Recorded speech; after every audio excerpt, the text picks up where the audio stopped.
At 1 a.m., perhaps we all were dreaming today, India struck 9 terror launch pads across the Pakistan-occupied region. This joint operation by Indian armed forces targeted infrastructure that has long served as staging grounds for infiltrators trained to destabilize Jammu and Kashmir. And here's the key detail. No civilian casualties, no indiscriminate damage, and absolutely no collateral errors. A pinpoint strike without crossing LOC. Surgical, measured, and successful. The targets included known camps run by Lashkar-e-Taiba and Jaish-e-Mohammed located in areas near Bhimber, Muzaffarabad, and Kotli, among others. These sites were identified through deep surveillance, human intelligence, and satellite tracking. India calls it a defensive offensive. Pakistan, as expected, calls it an attack on civilians. And then came the drama. Pakistan's information minister says whatever he says was part fiction, part farce, and entirely self-contradictory. He claimed India struck civilian homes, mosques, madrasas, and mosques.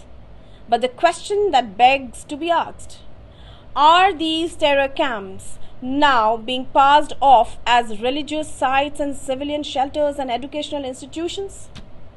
If there were civilian casualties, where is the proof?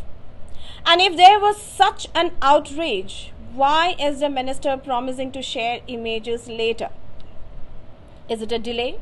Or just time needed to fabricate false visuals and script another victimhood narrative for international forums?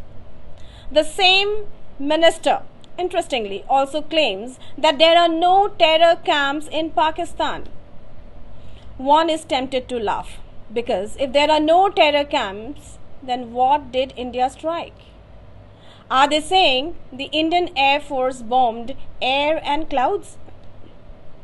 And we ask, did Pakistan also forget where Osama bin Laden was found?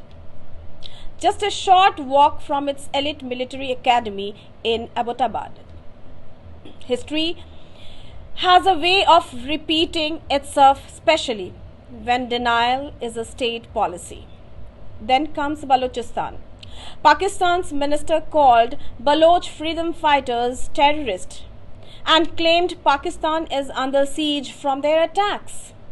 But isn't it also true that Balochistan is on the verge of being leased to China?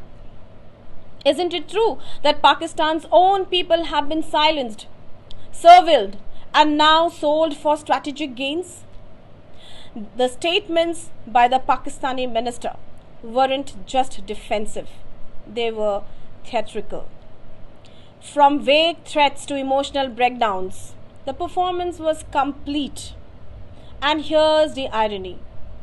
He says Pakistan has the right to defend itself. Yes, Minister. But who will Pakistan defend? Its sovereignty or its sponsored terrorist? So what next? Will Pakistan retaliate? They say they won't and ask India to stop Operation Sindoor. While on the other hand, they start shelling in the J&K region, thus targeting our civilians. Why? As they can't afford a rational war.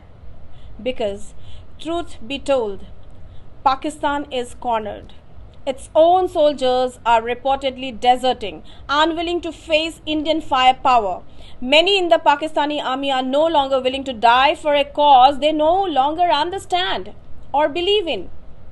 And perhaps, just perhaps, Pakistan still hasn't understood the brilliance of India's mock drill deception. They took it at face value, while India played a different game altogether. Strategic misdirection followed by targeted action. Today, India stands firm, precise in action, reserved in words. Pakistan, meanwhile, offers drama over data, fiction over facts, and theatrics over truth. If it wants to cry victim, it will need a better script, because this one is full of holes. This was not an attack on civilians. This was a strike on the terror camps without violating PoK airspace. Stay with us as we continue bringing you more exclusive insights. Keep watching The Global Eye.